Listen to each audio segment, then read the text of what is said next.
Hey, welcome to the Propelling Business Excellence podcast. And I'm very excited today. We have Kevin McManus as the president and CFO of BACA Systems. Thank you very much, Kevin, for joining here. Why don't we get started with some introduction and tell us a little bit more about yourself and your business? Certainly. Well, thank you, and thank you for having me on today on your podcast. The company BACA Systems is an automation company, mostly robotics, that focuses on the stone industry, so cutting of granite, marble, quartz, etc. And I've been in the role that I'm in now with BACA for just about 5 years, something like that. But I've been involved with robotics and automation really since 1990. So going on almost 35 years or so. And I've been, as we talked a little bit before, I've been very fortunate over the years to have been involved in a number of industries, businesses, professional services. I've got the self-proclaimed world record of working for EY 4 different times. I've been involved with businesses that were owned by private equity, a number of closely held businesses such as this one itself. And then also a major company. I mentioned a role that I had for a number of years with it was a joint venture between General Motors and Fanuc of Japan. So, but I'm very pleased. Thank you again for reaching out to me and asking me to be on your podcast today. Yeah, honor is all ours. Yeah, thank you very much again for joining. It's great to hear that you have a lot of good experience with EY, General Motors, and many other big companies, and now you're working with a small business like BACA Systems. So, what inspired you to actually get involved and join BACA Systems? Yeah, it was a personal relationship. The gentleman who started BACA, I had first met back in 1990. He was a customer. He and his dad owned a business that was robot integration using Fanuc robots, and so I I got to know them through that role. And then I joined his president, or his company rather, as president and CFO in 1999. Mm-hmm. Got to know him very well and his family.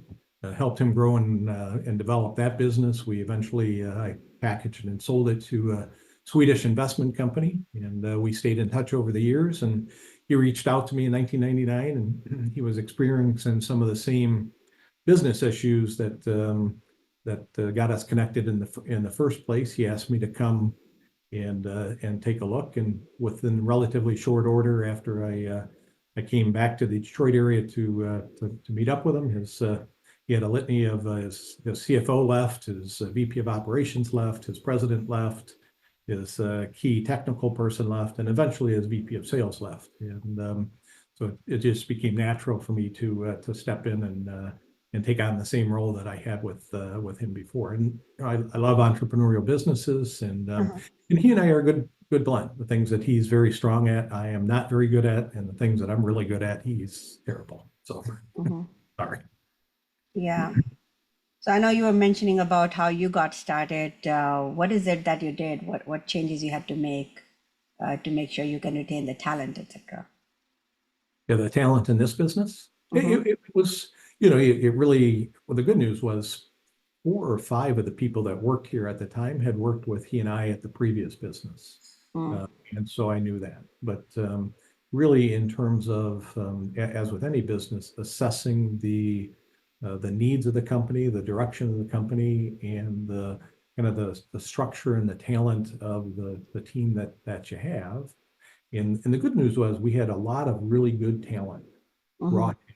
And so it was taking on those individuals. It's kind of crazy sitting here today, but I have 16 direct reports, and I meet with every one of them at least once every 2 weeks.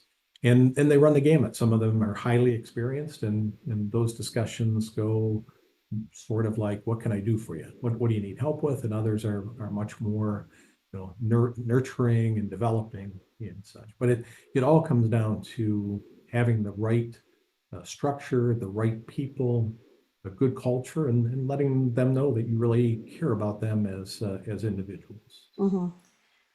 And I guess what misconceptions people have about running a business? Well, if I focus on the entrepreneurial side, oftentimes, and I've seen it with some that I have been connected with, it's a feeling that the entrepreneurs have that the business all circles around them. It evolves around them. That they are the ones, they are the ones who know everything, need to direct everyone. I won't say it's necessarily micromanagement, but they don't really think about developing the team to become critical thinkers and good decision makers. They look to their team to be more just accomplishing tasks that are assigned to them. And you can do that to a point. Yes. It became a real struggle with this company when when we started to, or when we got to the point where there was more business that was going overseas. We're actually sourcing equipment from overseas, some of it, and we approached 100 team members, and it's just, you've got to have a team and a structure in place, and you've got to have people who really understand where the business is going as a result of that. But too often, again, with entrepreneurs, they don't seem comfortable with that. I see. And you also mentioned about, so basically you're saying that the entrepreneurs are the ones who are thinking that they should run the business, everybody else should follow their directions. Well, that's one of the risks. I mean, Okay, I the see. question was, That's the misconception here. that's one of the risks that I have seen. I've seen often I've seen it more often in entrepreneurial businesses than I have in larger structured businesses. Right, right. You know, I That's mean, what I mean. in some, there's in addition to BACA, there's another small robotic automation company that I will go and consult with sometimes, and I keep trying to convince them that they really need to have somebody with an HR, with a human resource background, who can help develop them as a business. I see. Yeah, so you mentioned about you working like 60 hours a week. That's like your work-life balance. How do you maintain your work-life balance, I guess is my question. I am yeah, I know. I'm a consummate workaholic. And I thought, as this is being video, people who are looking at it understand I'm not the youngest, the youngest of guys. But I've just all my life I've really enjoyed working. Younger, I had 4 children. I have 4 children. They were growing up. There was a lot, but at this point in my life, I really enjoy working. And if you really enjoy what you're doing, the time passes quickly. But I do have to do it. If I wasn't disciplined at some level, and if it wasn't for my wife, the Jennifer, I don't know. I might work 80 or 90 hours a week. But Oh man. and she's, well, You would even work more than that. I know. Sometimes people do the other way around. They're saying, "Oh, I have a wife, so I should work more." No, No, that's not. I think my husband is in that room. That's not how too busy. That's not how the Genster and I roll. And it is Okay. nice. COVID helps. I'll tell you, COVID helps some because there was a period of time where the owner was insistent. You will be here by 7 o'clock in the morning, and most mornings, like this morning, Mondays are a low AM meeting day for me, and so I was up working at 5:30 or 6 this morning, and by the time I headed into the office at 10, I already had 20 or 25 things that were addressed for the day, in motion for the day. Wow. And that helps me because then when I'm here, when I'm at work, I become more available for the team. But it's that is the balance between the things that I know I have to do, and it's kind of an unusual role maybe as president and CFO. Right. Things I know that I have to do versus things that other people want to talk to me about. But it is rare. I will tell you, from an entrepreneurial standpoint, it's probably rare to see that type of a combination. And for me, it's simply when I came out of undergraduate, I was a management major, and I realized that the students, that my fellow students coming out that were going into the major accounting firms at the time, were making more money than undergraduate management majors. So I doubled down. I got an accounting degree, and I became a CPA. Eventually went on and also got a master's of science in finance. But my real love is on the management side, on the team structure side. And I was fortunate a number, I don't know, 5 or 6 years ago, Western Michigan University, which is my undergraduate alumni, recognized me as a management graduate of the year through their Hayworth College of Business. So That's great. So basically, and that is all about it, right? You just work 60 hours a week. yeah, and you know that what? is that is your balance. It goes quickly. But last week, was a second marriage for my wife and I. Her daughter has 2 little children that they just moved back to Arizona. And so I was out there for a week and a half, and I took a couple of days I didn't work, but I worked remotely, and it was fine. And Okay. she's busy with her thing. She's got a combination of she's a That's great. influencer. She's a real estate person. She does home design and such, and she keeps busy too. So That's as great. long as we don't leave the fluffy white dog for more than 4 or 5 hours. So So your 1 to 3 years business plans, could you offer us some glimpse into that?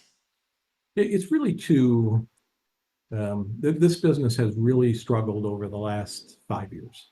And I remember when I first rejoined the owner, and the CFO had walked out.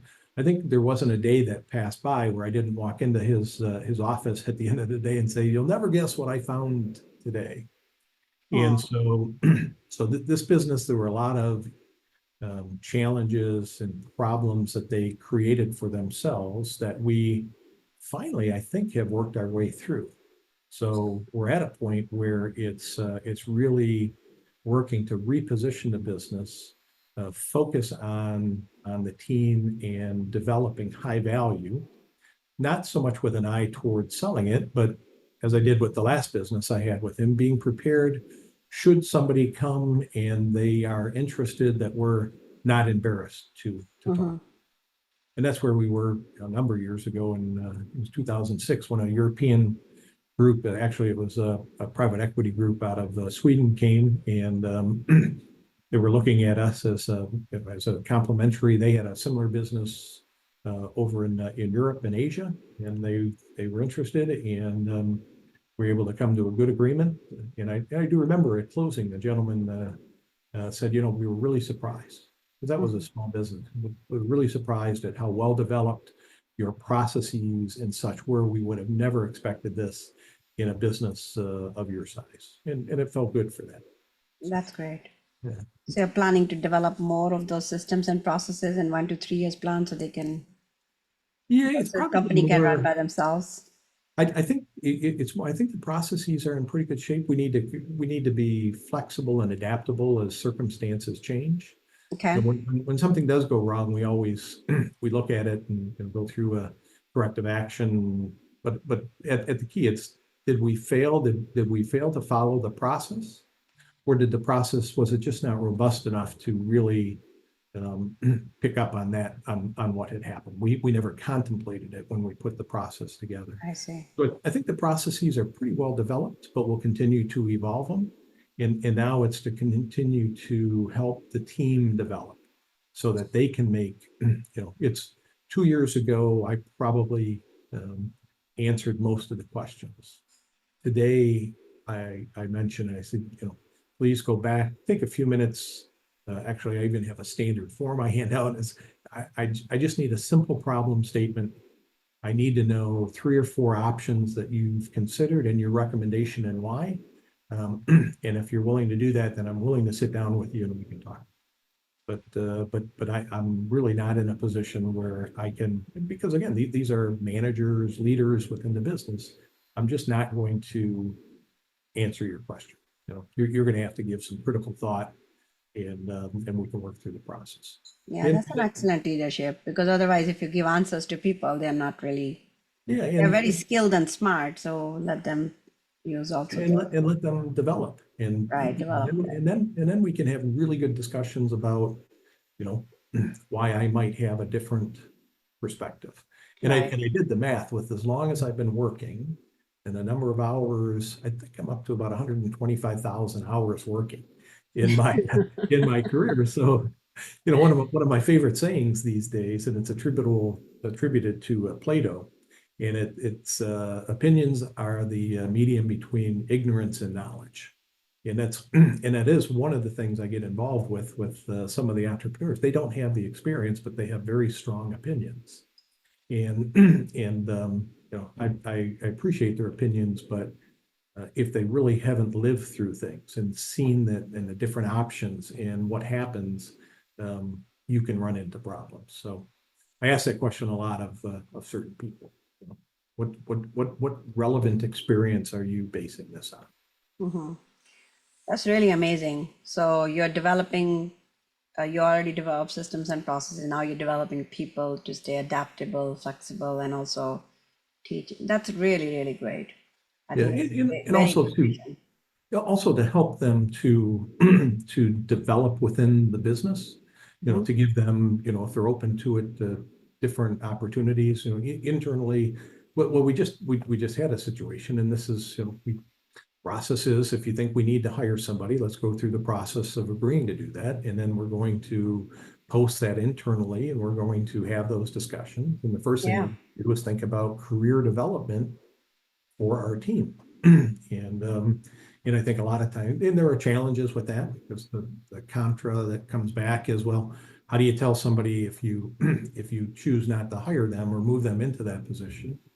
Well, we're all adults. We have to have that discussion, and you do that with honesty and empathy, Mhm. and help them maybe understand what they might need to do to get better prepared the next time. But I think that's a much better approach than to just ignore that they might be interested and go off and hire somebody from the outside. Yeah, absolutely. That's a strong vision. You're giving opportunities to people inside as well. Um, you have a great vision here, what you're trying to achieve in 1 to 3 years. What do you think will be the obstacles in terms of achieving your goals here?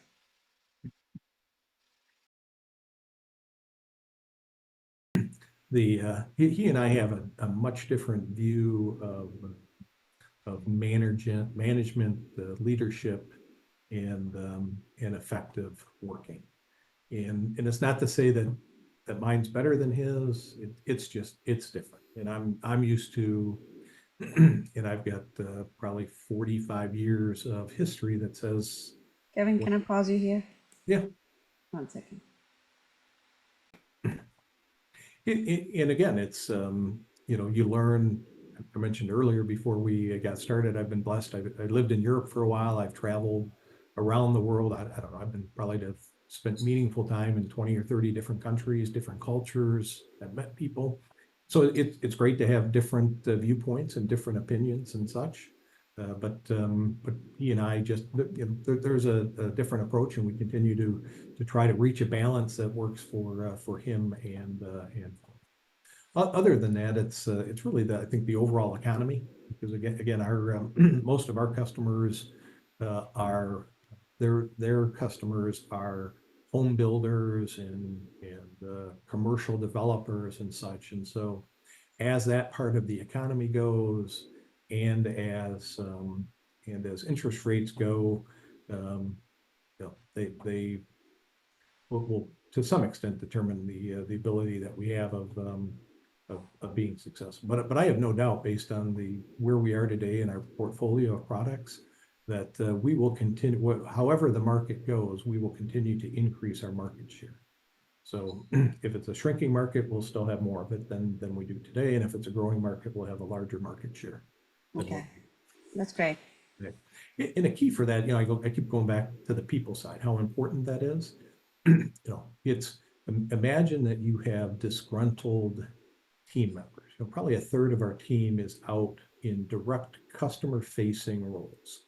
They're out installing machines, they're out Mhm. training, they're servicing. Right.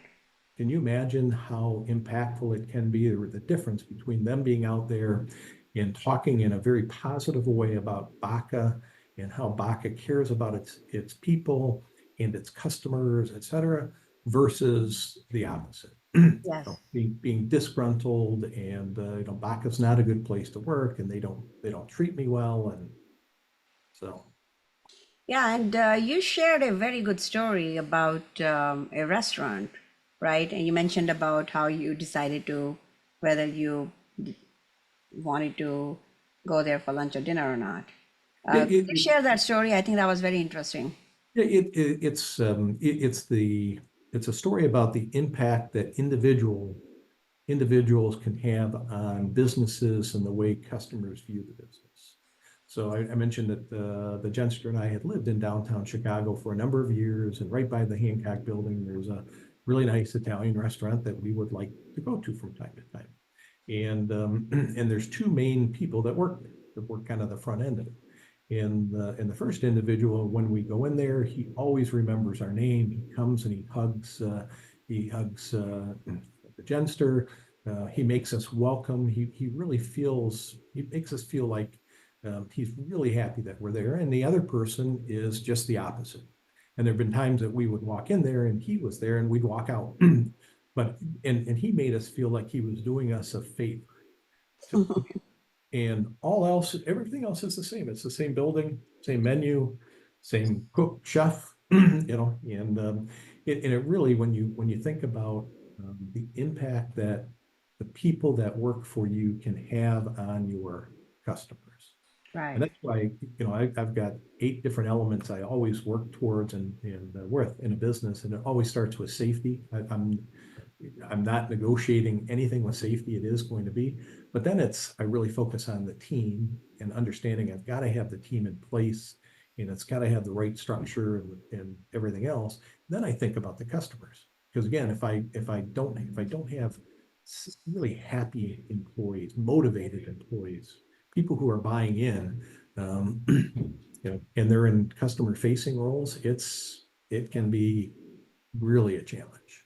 So. Yeah, I totally agree with that. I mean, there is a very, very tiny, small difference, right, between the behaviors of those and that having a huge impact on the customer and them being able to come or not. Right. I've seen that also in many other, I would say, conferences where people are welcomed versus not welcomed Yeah. and we choose to go there or not go there. So it's a huge impact in terms of customer relationship. I totally align with you. So I And, think and in most, terms, yeah, go ahead. well, most of our customer interfaces are with the owners of these fabrication shops. It's with the key person. It's not with, somebody in the back office, or it's with Right, the owners, and it's with the people who are driving their business forward. right. And so it's at a very high level, the interaction that we need to have with those folks. Right, right. Yeah, so that's really great. You're thinking about people, making sure they are happy so they can drive your culture. The culture is great, and you can have a successful business. Um, but those are also some of the obstacles you mentioned about having different opinions. I think those are challenges in quite a lot of businesses as well. So, with all this, I guess, how do you stay adaptable? I know you mentioned about adaptability and flexibility being one of the things that you're going to work on. Uh, how are you planning to do that? Adaptability, flexibility, and also being innovative. Although robotics is all about innovation, but Yeah, it is, but there, there's a product out of it's actually out of South Africa. It's called Mhm. Shadow, and it's a habits and behavioral assessment. Okay. And as I went through that, What and is it called? it's called Shadow Match, and Okay. it's out of South Africa. And of all the different things like that I've been introduced to, it's the one that I really strongly prefer, and that we have used here. But it goes through and it assesses not your personality, but rather your habits and behaviors. And and there's 15 to 20 categories that they look at, and in one of them, I don't remember if it's adaptability or flexibility, but that's just by my nature, that I'm highly adaptable and flexible. And probably also the benefit that I've had of being involved with different people and cultures around the world for as long as I did, the recognition that, hey, none of us is as smart as all of us, and we better be open to different ideas. So I am constantly looking at ways for us to, what we do today is good. How can we do it better tomorrow? and trying not to get stuck in a rigid routine for it. For other people, and again, it's not to say one is better than the other, but for other people, they may be different. It was interesting when they went through, and I actually got trained not only in doing the assessment itself, but in analyzing it. And those individuals, it turned out, that had the most adaptability turned out to be U.S. Navy SEALs. Mm-hmm. And the issue was they needed to be able to adapt to any situation that they were put in front of. If they were very rigid in their thinking, and I always do it this way, and this Yeah. approach, it might put them more at risk. So, Nice. And the last question I guess we have for you is, what advice would you offer to the aspiring entrepreneurs or the people who are experiencing challenges in their existing business? yeah, if they're experiencing challenges, there's nothing like perseverance. Staying with it. Sometimes it really, I think about when I have some of the greatest challenges or obstacles, it's actually stepping away from it for a period of time. I have some of my best thoughts walking the dog, flying on a plane, and things just come to you. But don't give up. Just persevere. Come back, walk away, come back at it another time. But mostly for the entrepreneurs, I want to go back on the focus of really think about your team, about developing the team, the formation of the team, the culture that you put in, that you follow. I had 3 years of high school German. I don't remember very much, but one of the was meinst du das oder sagst du das nur so? And it basically means, do you really mean that, or are you just saying it? And too often I see from people where they will say certain things, and then they act in a different way. And people recognize that, and you can lose a lot of respect and credibility. And once you do that, it's hard to recover from it. So, Right. so really lead, with that. If you're in a leadership role, lead by example, Right. and make sure that you are following the example that you talk about. I see. Yeah, that's a great advice. But how do you know, like, if your business, let's say, is a bad idea, then should they continue persevering, or what should they do? How would they figure this out, when to quit or not? I don't know. At some point, you do have to learn to pivot, right? If that's it. When is the right time? I've been helping on the side. So my side hustle is I'm helping a startup online business that's out on the West Coast, and it helps to have a financial background, because certain things that they were thinking they were doing, they're really not. Right. But it really was going in, learning, listening, and all of a sudden taking a business that was struggling and turning it around in about 3 days to one that they're highly successful now. Oh, wow.